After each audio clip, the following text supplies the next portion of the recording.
movies.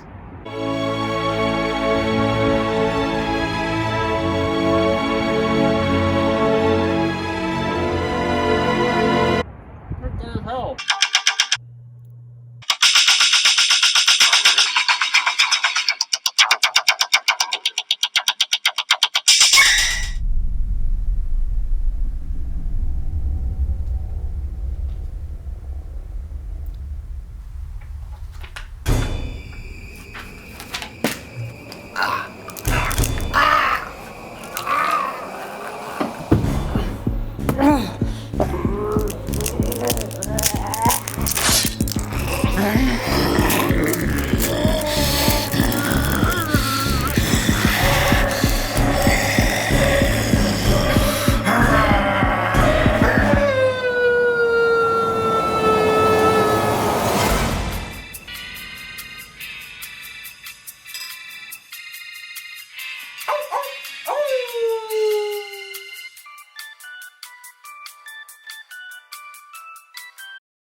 Welcome to Horror Movies with Friends, and this is day 14. I am Andy Green, aka Wolfmandy Screame. This is 14 days of 31 horror movies, 31 friends. This is a friend. 31 drink pairings, and we have a special bonus meal with this one today. And this is intimate. Let's just get right to it. This is my my friend, my rock star, my softball team coach, teammate, Jim Wolfe. Welcome to the, well, I guess, thank you for having me on your bed. Hey, baby! that was good? Yeah, that was good. Yeah, keep doing. That's how you normally talk. Mm-hmm. What did you have us watch today? We watched the 1987 sequel to Slumber Party Massacre, Slumber Party Massacre II. And that's directed by Deborah something. Deborah something. Treasuring women filmmakers everywhere. We don't know her name. Hold on. Deborah Brock is the director of this.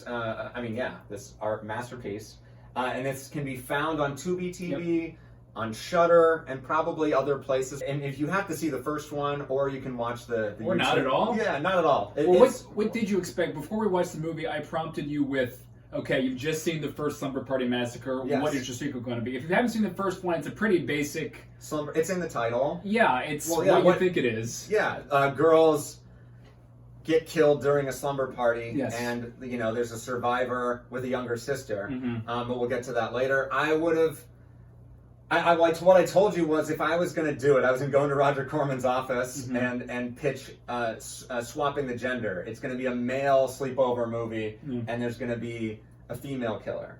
That would have been my pitch for the movie. Did the opposite.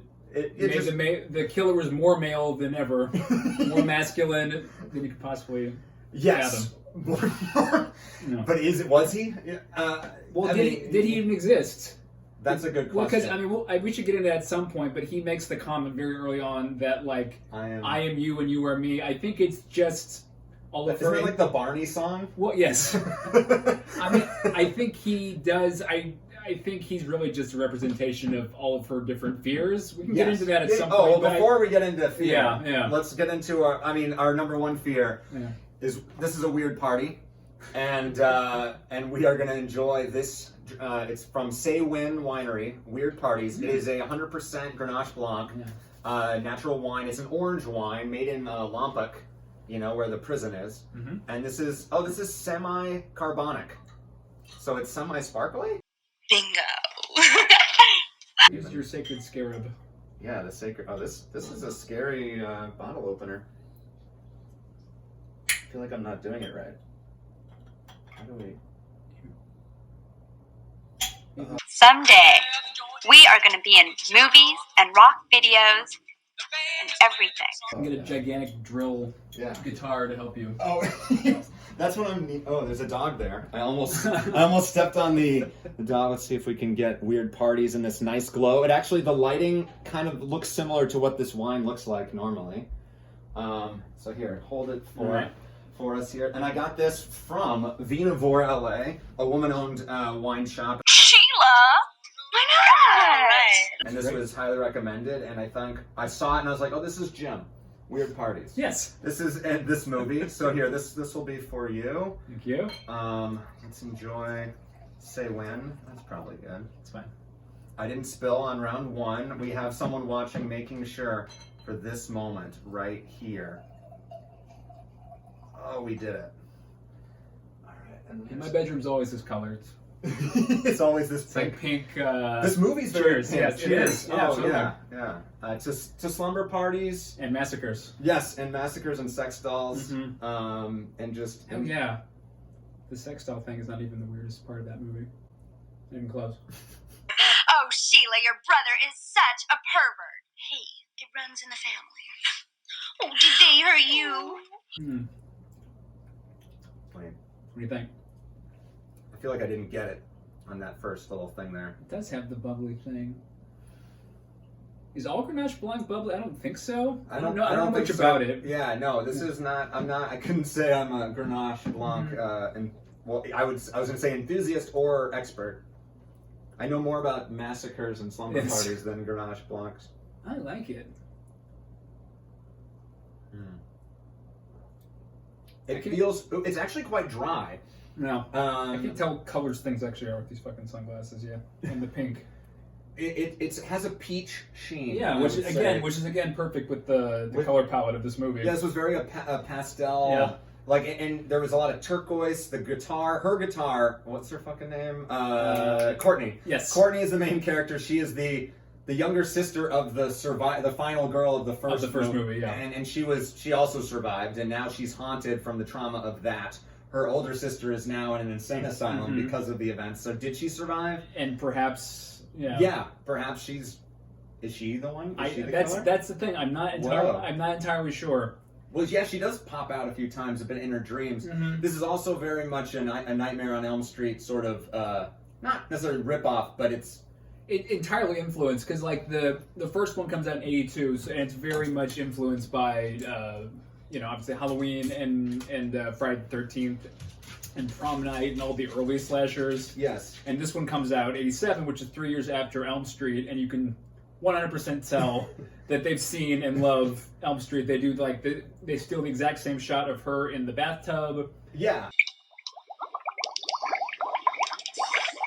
Like when they first go into the first big musical number, there's like the red and the green lights. Oh yeah. Which are very specific. It's supposed to be Freddy. Like there's Officer Kruger is the one that comes in there. And Voorhees is the other one. We don't get him by name. And then I think her name is Craven, and it's all very. Yeah, there is the Cravens are referenced like a family. Cravens are really good friends of my parents.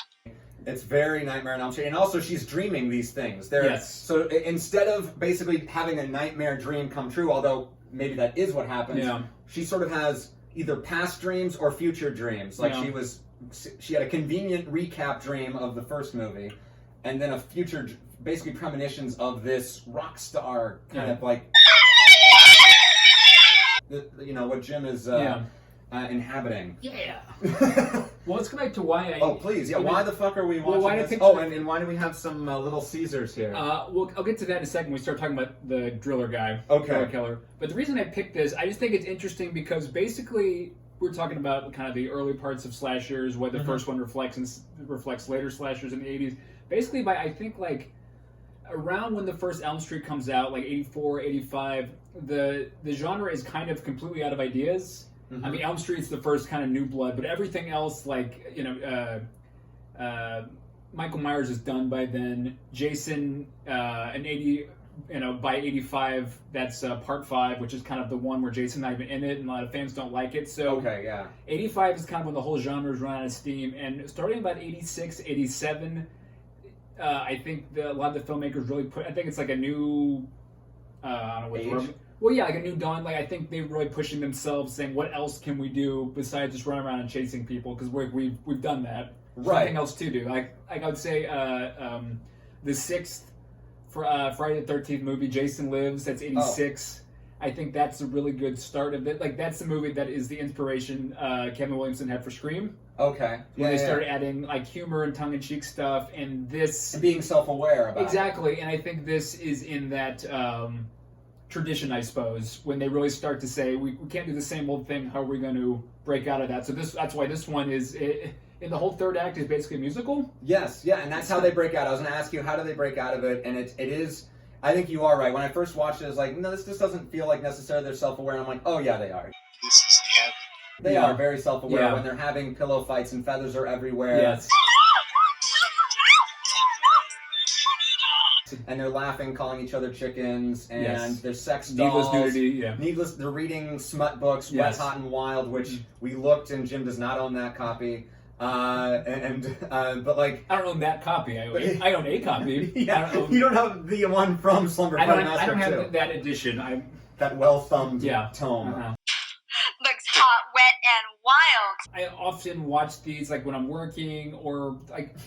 when you put something on the background, I tend to like marathon and binge things, and especially like when you're in like Tubi and you're watching 80s slashers and stuff, it's a lot of samey stuff, and a lot of it's not very good. But that's why when something all of a sudden is fresh and different, it really pops. Like this was one of those things for me.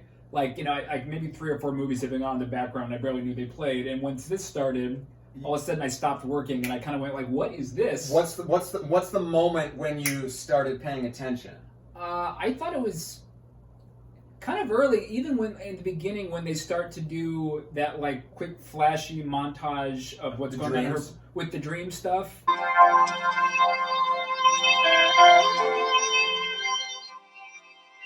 It's just, I don't know, just the way it was shot and cut, and I don't know, it's had a different feel, and for a second, like, oh, this is interesting. Now it's time for the fun part. And when he shows up, not just once, but twice, and just his appearances get longer and longer, and I'm like, who is this person? Why is this 50s rocker guy in this movie? Like, is he actually the killer? And yeah, he's a guy, let's see, like all leather, he has one earring on one of the ears, and then he has, sunglasses, greaser type of a look, but like, sort of an updated version of that. All my favorite movies probably are like a lot of them, but like Jaws or Empire Strikes Back or something, or even like Scream.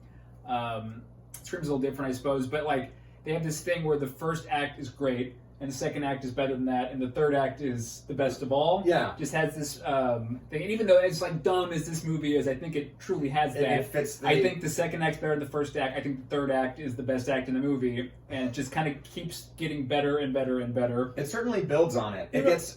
I think we're hot at the beginning. Yes. We're hot and wet in the second act, and then we're hot, wet, and wild in the third act. Yes. I think that's actually almost literally true. Yeah. Because you're just hot in the first one. The second one they get in the pool and the bath. Yeah. And then we get wild in Act 3. Wow, it all goes back to that book. It does. And yeah, when it owns the fucking premise where it's all of a sudden this rock and roll guy singing terrible songs or great songs, and actually, is he actually singing them? And then it seems like he's dancing as he just goes around. It's off the ground, speakers all around, baby. Okay, let's talk about him. Atanas Ilitch. Yes. Yeah, let's finally get the big mystery. While watching this, we got Little Caesar's Pizza. I told Andy we have to have Little Caesar's Pizza. He doesn't know why. I will finally reveal why we're doing that. Yeah, why did I ingest... And thank you for buying. Oh, you're welcome. So Atanas Ilitch, he's the driller killer guy. Yes. His father is Mike Ilitch, you might know, was the owner of the Detroit Red Wings. Okay. The Detroit Tigers. Yes. And he's a billionaire, and he got his fortune by founding Little Caesar's Pizza. So the driller killer is the heir to the Little Caesar's throne. He owns. I mean, his father passed away a couple years ago. Oh wow! And his father's actually one of those good billionaires. He's the guy that like secretly paid Rosa Parks' rent in the latter years of her life when she couldn't afford it. Oh man! Wow! And that's why when I was like a family company, you're like, ooh, exactly. So he's like a gigantic billionaire now, the driller killer. Probably the most successable person in this film. Absolutely. I guess it's not like that we watch. Yeah. It's not like he was actually a part of that success necessarily. But I mean, he runs the company now. Yeah, and he's not bad in this movie at all. He's actually really good. Like, it's almost a shame because he's not really in much. This might be one of the only things he's in. He's actually very good. Like, I mean, as silly as the part is, like what it asks him to do, You have to be all in. you have to be all like to be this like handsome scenery chewing guy that can sing and dance and do all this stuff. Like he's really game for it, and he does a good job. Yeah, he breakdances, and he's holding a guitar that's got to be, it's like as big as this bed, and it has, a drill that is a foot long, no, like 3 feet long. So let me ask you, why Yes. why him? I have theories, but Wait, why? Oh, why him in this movie? Why is that character the killer in this movie? Okay, well, so I think it's probably important to note that Courtney is one of 4 women in a band, and you did ask me what is the name of the band, and I came up with No Parents. It's a great one, yeah. Yeah, or 4 Slices because they had slice cola or slice drinks. But yeah, I think No Parents, I think, is the winner, and because there's very little parents in this. Yeah, but I think parents are important in a way.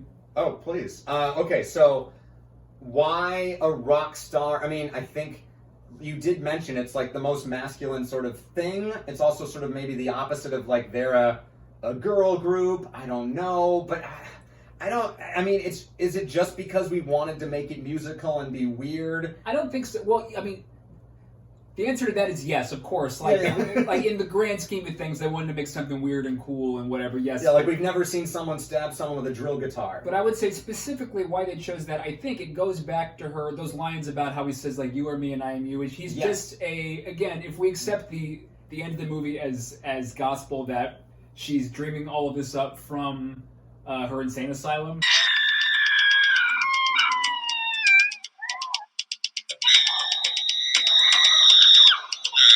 Yes. I think he represents all of the things that she's anxious about. It's all like, the fears. Okay, the one just obviously it would be like men, boys, like like love and romance. Like he's a handsome guy, and throughout the movie she's thinking about being with her boyfriend or whoever. Yeah, Mr. Hunk Dude. Yeah, Mr. Hunk Dude. So obviously that's just when you're that age, that stuff is on your mind. So the fact that he's a handsome. And she's never had sex before. That was also a thing that she was about to say right when he gets drilled in the chest. Well, that's another. Again, that's the literal like the drill is a dick thing. That old chestnut, but that old chestnut. I mean, that's part of it, I suppose. But when also like the music thing, like she said, obviously being in a band, is on her mind all the time. And I think but why? Ooh.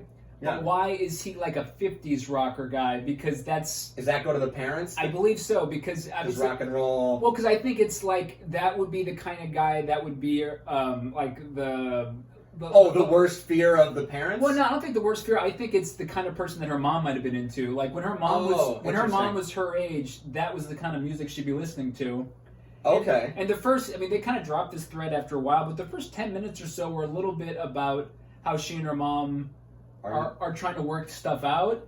And so I think just her mom and conflict with her mom. And one of her friends even has a line about that, about like wanting her mom to disappear or something. Yes, but anyway, when it was so hard for her to invite herself to this sleepover and to go because, I mean, the mom has trust issues, probably understandably based on Slumber Party Massacre 1. Yeah. But also, like, their relationship wasn't great. Yeah. And she, I think, is worried about her sanity or just doesn't trust her or whatever. So I think... And forgot her birthday.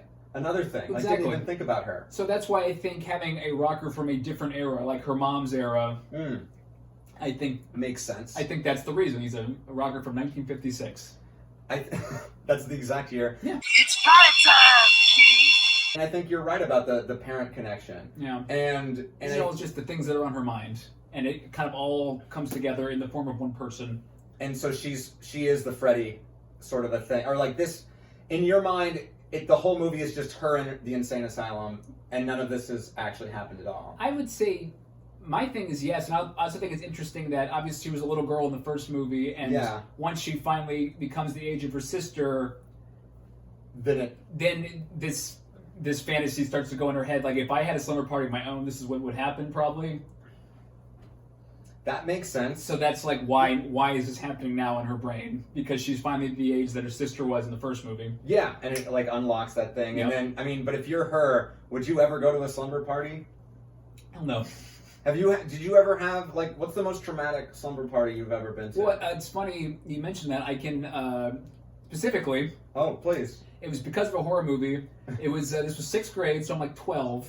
We were at my friend's house, and we were watching I Still Know What You Did Last Summer. Okay. It was on like HBO or something, and I had to go to the bathroom really bad. Like I had to take a pee really, really, really bad, and the bathroom was all the way on the other side of the basement. Like you had to go through like the dark part, and because the movie was scaring me, I was just like I don't want to walk all the way from here to the other side of the basement. So I was waiting, and finally someone cracked a joke of some kind, and I lost the whole thing, like an entire like in Austin Powers when he's peeing for like 30 seconds. Yeah. That started, and I could not stop it. And just so... And everyone saw, I'm assuming. Yes. Yes, so thanks to the 1998 classic, I Still Know What You Did Last Summer, I pissed my pants at a slumber party. Did you ever see those friends again? Yes. Yeah, so like it was just a fun thing? Well, yeah, I mean, it was like embarrassing, obviously, but it wasn't like... a deal breaker? Well, or no. They didn't make fun of you for Well, they did, but it was like friends I was close enough with that it was just like ribbing... Right, but it's just like, remember the time, Jim, you peed yourself? But obviously it's not something you want to do. And I'm talking like a lot of people. Like I remember it was like khakis, and it was, it was like light khakis that just got dark. Yes. Yeah. The worst thing you could wear. If you're wearing like black pants. Like maybe I could have gotten away with it, maybe. But I was going to pee. I remember childhood things where I was trying to hide that I like peed a little bit. Yeah. Or even the the thing where like if you wash your hands improperly and it just gets all over you, you know that if a kid sees you, they won't believe you that you didn't pee yourself. It's the Billy Madison thing. Yeah, exactly. Yeah. Sleepovers, I think I was always afraid of sleepovers. Yeah. I didn't like not being able to be by myself. I didn't like not having an escape or not knowing when sleep time was because I didn't have control over it. Well, I know that's why like the bathroom was the best part because you could sort of like shut yourself off. For a moment. Yeah. Especially if it was a little bit further away, like maybe you don't even hear the other people, or if you do, you know they're not talking about you or whatever, or like they're away. Yeah. I think, but the scenario where I don't know them very well, and this is like the first sleepover. That's always so. That's the worst of all. Like, trauma. Don't ever do that. Oh well, but but it's also kind of like you feel like you need to. I'm invited. I want to make new friends, and like your parents are like, especially me, like I was a shy kid, so it's like, oh yeah, go, you'll have so much fun, and I'm like, I'm not gonna have fun, Mom. Yes. I just want to sit in my room and play video games and be left alone. Yeah. I want to just imagine Jay Buhner's like stats for the next 12 years and extrapolate them. Yeah. No, I think the worst one that I had though was when I went to a friend's house and it was like they had another house further away, so it was like sort of in the country slightly. Yeah. And my sister came because my friend had a sister as well, so it was sort of like a dual sleepover. And I'm a nervous person, and she was just on my ass the whole fucking time, and I was miserable. And I was just basically, she was making my life a living hell, and I had to basically call my mom, and I'm like middle school age, like it's like too old for this, but I had to be like, get me out of here. It was and then I think the friendship with that guy never recovered from that. But anyway. But then you got older and all your social anxiety went away and everything's great. Yeah, that's why I'm on your bed sipping wine at 3 o'clock in the afternoon. I want to talk about some of the set pieces because it is creativity. Like there is some cool stuff in here, like the drill through the phone as they're trying to call for help. I think is a great moment. Yes, absolutely. And then because like we have all seen the call and why the call doesn't work. I've never seen that version of it. Yeah.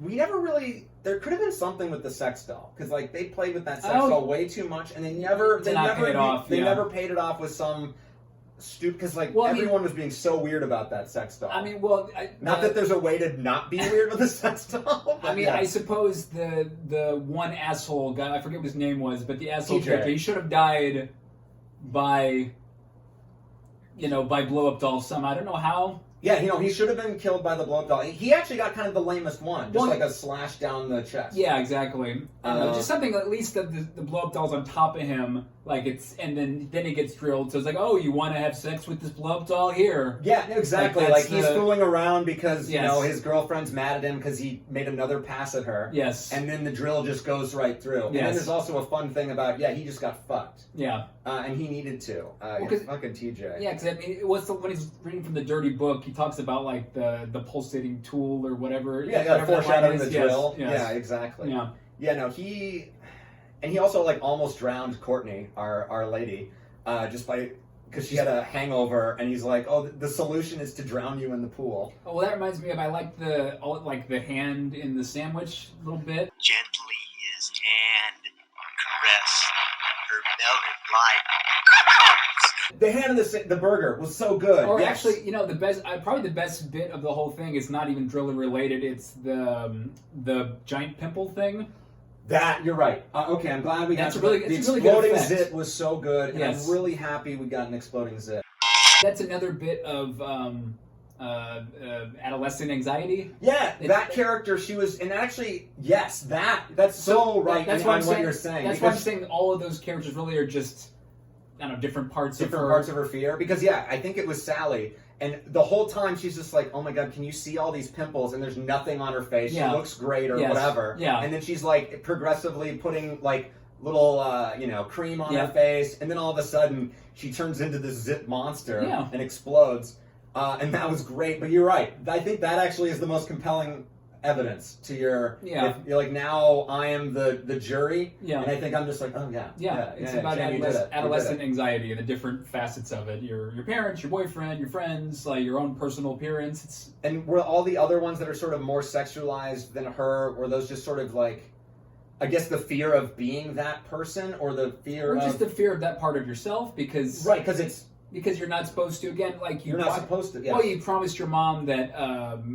you're going away this weekend, and don't worry, like, the parents are strict and everything will be fine. You're doing stuff you're not supposed to do, be with, like, being with boys and drinking and all that sort of stuff. It just represents, the side of... If I become my parents' worst fear, what's that going to look like?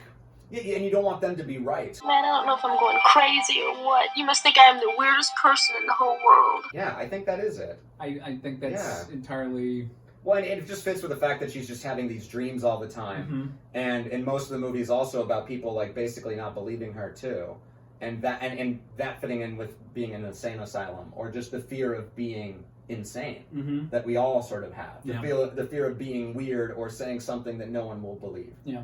And that, to me, is always the scariest thing.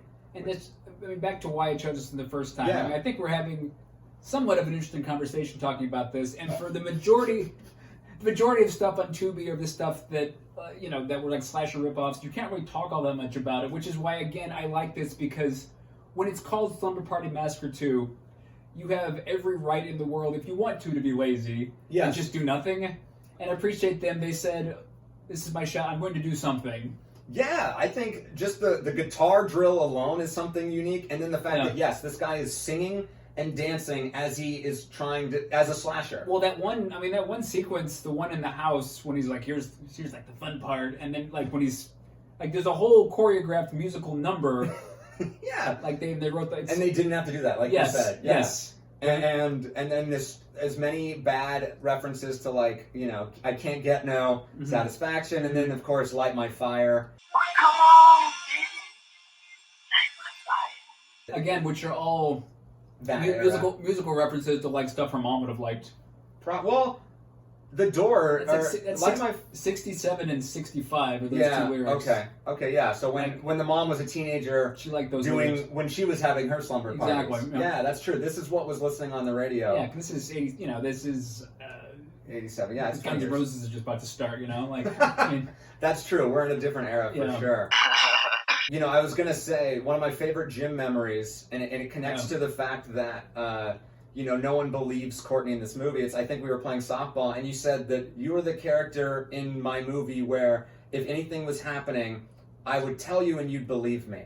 And I was like, that's a great character. Like the idea of like aliens are in my backyard, Jim, and you wouldn't question it. You would just believe it. Because that roadblock character is always so frustrating in movies. Yeah. I don't know. It's like I know you well enough that I don't think you would waste my time with like aliens are in my backyard thing. If you said that, I would pretty much believe you full stop. Well, there would be some alarm bells. Like if it's not literally aliens in the backyard, there's something weird happening with Andy. I need to investigate. I wouldn't say I don't have time for this, or I would find a way to make time for whatever it is that's going on. That's a very important thing. Yeah. I like that. I will.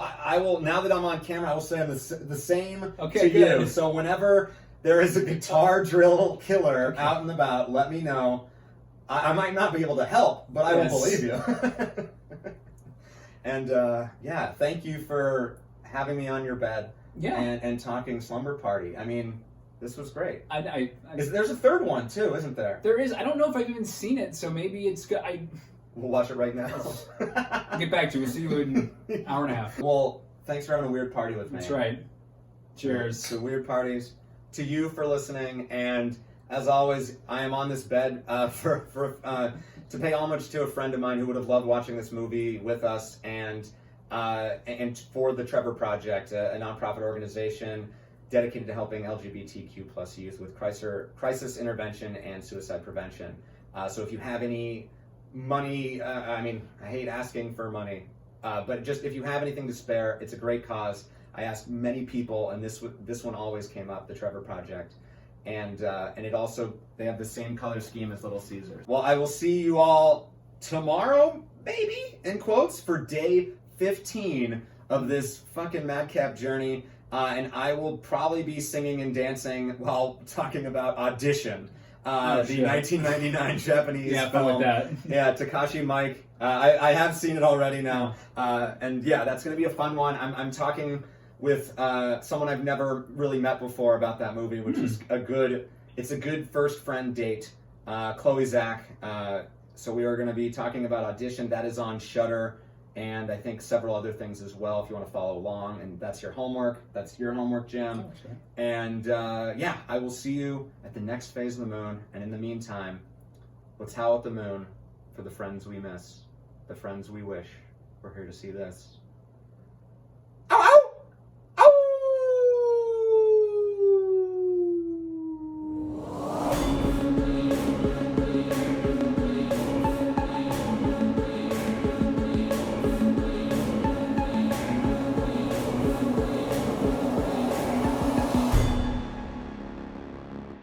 Hey, baby.